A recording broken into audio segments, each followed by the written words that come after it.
frenado, para regular la presión del líquido de frenos transmitida a los frenos traseros a medida que aumenta el valor de la presión del circuito. En lo referente al líquido de frenos, debemos destacar lo siguiente. Los líquidos de freno son muy higroscópicos, es decir, absorben fácilmente la humedad ambiental.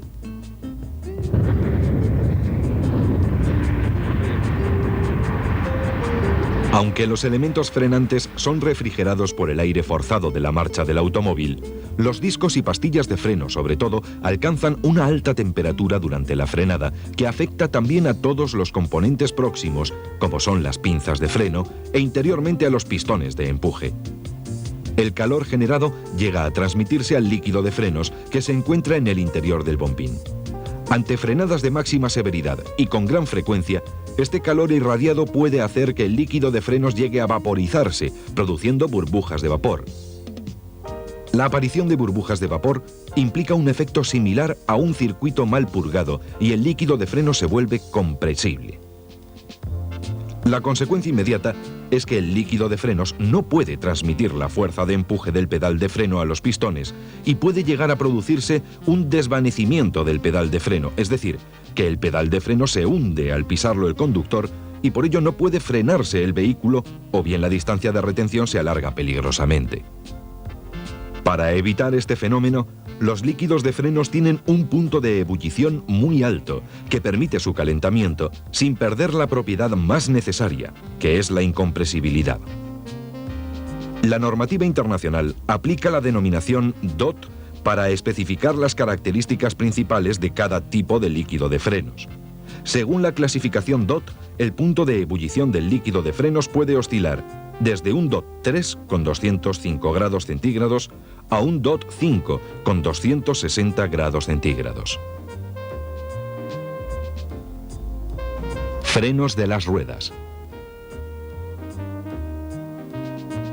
Uno de los diseños más frecuentes supone la instalación de frenos de disco en las ruedas delanteras y frenos de tambor en las ruedas traseras.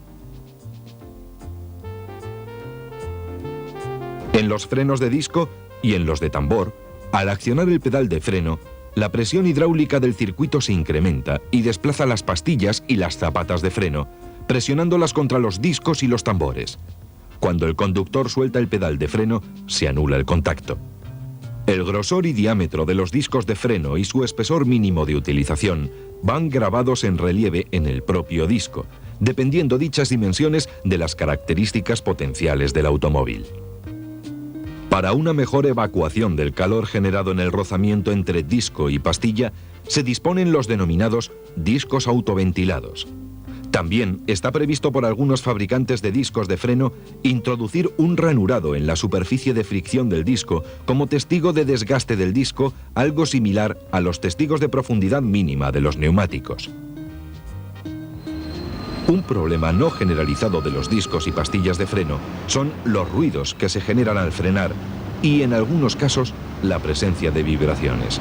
En situaciones críticas donde el ruido generado se puede calificar de excepcional, algunas soluciones para anular o reducir al mínimo dichos ruidos serían las siguientes.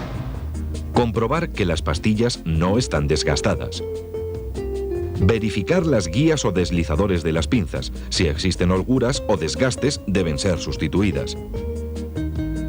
En caso de ruidos persistentes, aplicar sobre el soporte metálico de las pastillas un spray especial para frenos o bien unas láminas comercializadas para este uso.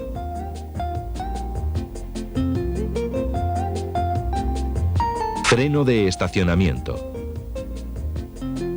Es una instalación independiente del equipo de frenos de servicio y se compone de una palanca de accionamiento, unos cables de mando y un dispositivo de enclavamiento o frenado permanente de las ruedas. Sistemas ABS. El sistema antibloqueo de frenos, más conocido como ABS, se compone básicamente de una unidad de control electrónico denominada UCE.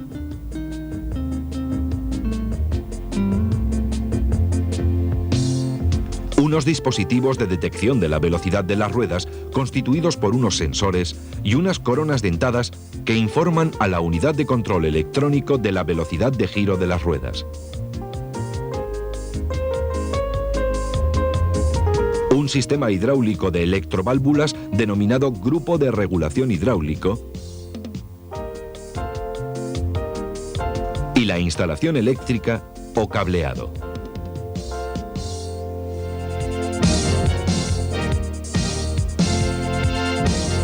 Mantenimiento del equipo de frenos.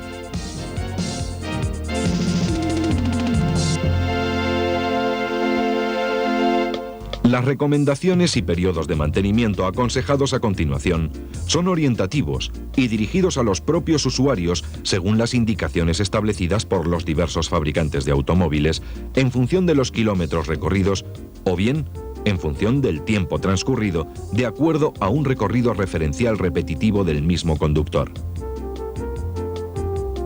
Debe comprobarse con regularidad el correcto nivel del líquido cada 2000 kilómetros o bien de forma mensual. Si el nivel es inferior a la marca indicada al respecto en el depósito del líquido de frenos, rellenar con líquido en buen estado. Como norma general, y dependiendo de la zona climática o húmeda, así como del grado de severidad en servicio del sistema de frenos, es conveniente proceder a la sustitución del líquido de frenos cada 40.000 kilómetros o bien cada 2 años. Regularmente, verificar de forma visual el correcto estado y desgaste de las pastillas de freno y discos. Comprobar también que no existan pérdidas o fugas de líquido en los latiguillos. Algunos modelos de automóviles incorporan en el cuadro de instrumentos un testigo de aviso del desgaste de las pastillas de freno para que en el momento que permanece fija la luz del testigo, se acuda al taller para sustituir las pastillas desgastadas. Para comprobar el correcto funcionamiento del freno de mano, se puede recurrir a colocar el automóvil en una rampa pronunciada. Una vez accionado el freno de mano, si no existe retención, acudir al taller para que efectúen la reparación de dicho freno de estacionamiento. Unas recomendaciones. Antes de mover el automóvil y con el motor en marcha, comprobar el correcto recorrido del pedal de freno. Al accionarlo, no debe apreciarse una dureza, ni en exceso ni en defecto. Además, como componentes añadidos al correcto funcionamiento del equipo de frenos, controlar el desgaste de los neumáticos, sobre todo la profundidad del dibujo de la banda de rodadura de los neumáticos. Recuerde que la profundidad mínima legal es de 1,6 milímetros. Comprobar también la correcta presión de los neumáticos de las ruedas de servicio, siempre en frío, según las indicaciones del fabricante de forma mensual o bien antes de realizar un viaje por carretera.